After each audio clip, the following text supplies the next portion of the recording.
নমস্কার, আমি আশালতা। আজকে আমি আপনাদের ডিমের টেবিল করে দেখাবো, খুব সহজভাবে করে দেখাবো। আর বাজার থেকে কিনে খাওয়ার কোনো দরকার হবে না। তো এখানে আমি ডিমগুলো সিদ্ধ করে নিয়েছি, সিদ্ধটা আমি আর দেখালাম না। তো সিদ্ধ করে খোসাগুলো ছাড়িয়ে নেব। আলুটাও আমি সিদ্ধ করে রেখে দিয়েছি, এবারে আলুর খোসাটা ছাড়িয়ে নেব।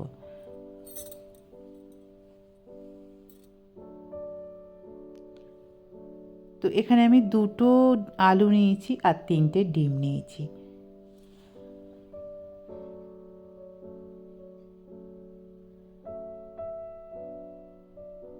এবারে আলুগুলো একটু গ্রেট করে নেব। এই গ্রেট করে নিলে তাহলে আলুটা খুব ভালো ঘেঁটে যায়, যখন আমরা এটা আবার একটু মশলার সাথে ভেজে নেব। আর ডিমটা এবারে করে নেব অর্ধেক। আপনারা পারলে গোটা ডিমটাও এইভাবে ভাজা করতে পারেন, আবার অর্ধেক করে ভাজা করলে খেতে কিন্তু বেশ ভালো লাগে।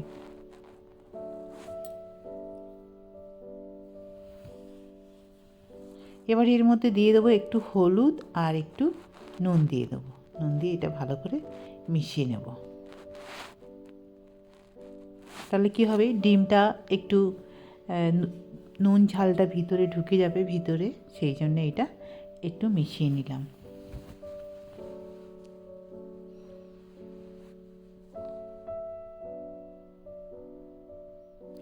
হালকা হাতে মিশিয়ে নিলাম যাতে কুসুমটা না বেরিয়ে যায়। এবারে আর একটা আমাদের এই যে ব্যাটার মতন তৈরি করতে হবে, যেটায় দিয়ে দিচ্ছি একটা ডিম, আর দিয়ে দেবো নুন, দিয়ে দেবো স্বাদ মতো, আর দিয়ে দেবো কর্নফ্লাওয়ার। এখানে আমি 2 চামচের মতন কর্নফ্লাওয়ার দিলাম। ব্যাটারটা দেখতে হবে কতটা ঘন করা দরকার, পারলে আপনারা এখানে একটু জলও মেশাতে পারেন। তো আমি এইভাবে খুব ভালো করে এটা মিশিয়ে নিতে হবে।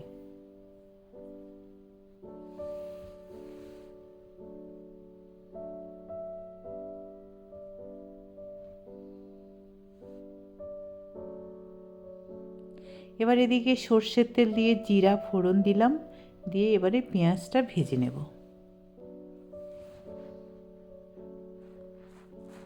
পেঁয়াজটা হালকা ভাজা হয়ে গেছে, 1 চামচের মতন দিয়ে দিলাম রসুন বাটা, আর কাঁচা লঙ্কা দিয়ে দিলাম।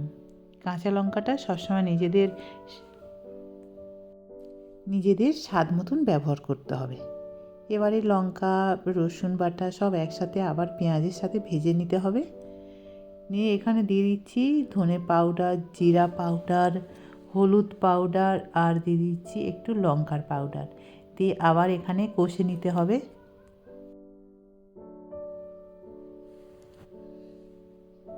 এবারে দিয়ে দেবো স্বাদ মতন নুন।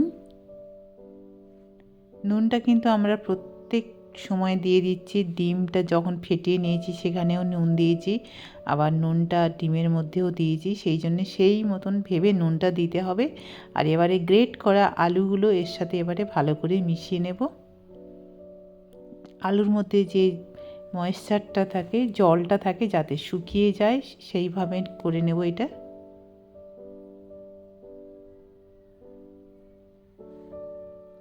এবারে দিয়ে দেবো একটু ধনে পাতা দিয়ে আবার আলুর সাথে ভালো করে মিশিয়ে নেব। এবার আলুগুলো একটা পাত্রে তুলে নেব, নিয়ে এটা একটু ঠান্ডা করে নিতে হবে। তো আলুগুলো ঠান্ডা হয়ে গেছে, এবারে এই ডিমটা আলুর ভিতরে আমরা রেখে দেব। তো সেই মতন আলুটা ভালো করে এইভাবে লম্বা করে কভার করে দেব, ঢেকে দেব। তো একটা দিক ঢাকা হয়ে গেছে, এবারে আর একটা দিক ঢেকে দেব। দিয়ে খুব ভালো করে এটা চেপে চেপে ডিমটা পুরো ঢেকে দিতে হবে।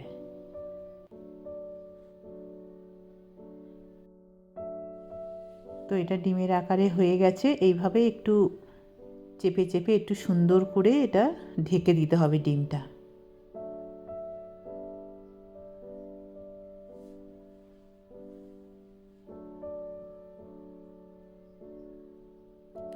যাতে না ডিমটা একদম বেরিয়ে যায়। ব্যাস হয়ে গেছে, এবার এটা রেখে দিচ্ছি একটা জায়গায়। আরও একটা আমি দেখিয়ে দিচ্ছি।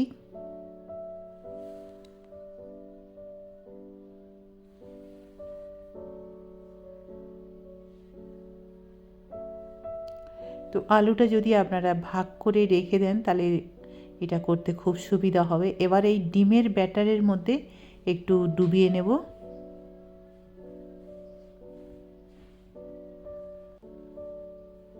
এটা আপনারা হাত দিয়েও করে নিতে পারেন।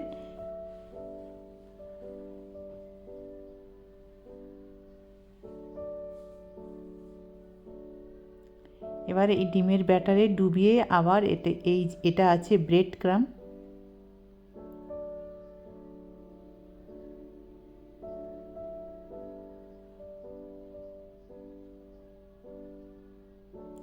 তো ভালো করে ব্রেড ক্রাম্বের মধ্যে ঘুরিয়ে নিতে হবে এটা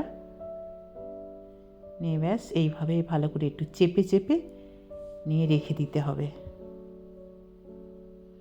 এইভাবে সবগুলো করে নিয়ে তারপরে ভাজতে হবে। এবার এদিকে এটা একটা জায়গায় সর্ষের তেল নিয়ে নিচ্ছি, আপনারা পারলে এখানে সাদা তেলও ব্যবহার করতে পারেন। মিডিয়াম হিটে এই ডিমের ডেভিলগুলো ভাজতে হবে।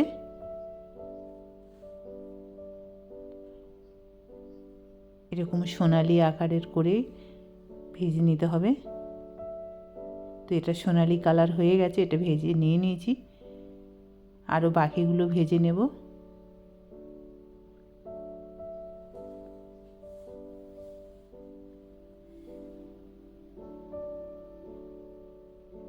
তো এইভাবে আপনারা ডিমের ডেভিল বাড়িতে বানাতে পারেন। আমার এই রেসিপিটা যদি আপনাদের ভালো লাগে তাহলে লাইক করবেন, শেয়ার করবেন, সাবস্ক্রাইব করবেন আর আমার বেল আইকনে ক্লিক করবেন, তাহলে নতুন নতুন ভিডিওর সাথে আপনারা আপডেট থাকতে পারবেন। নমস্কার।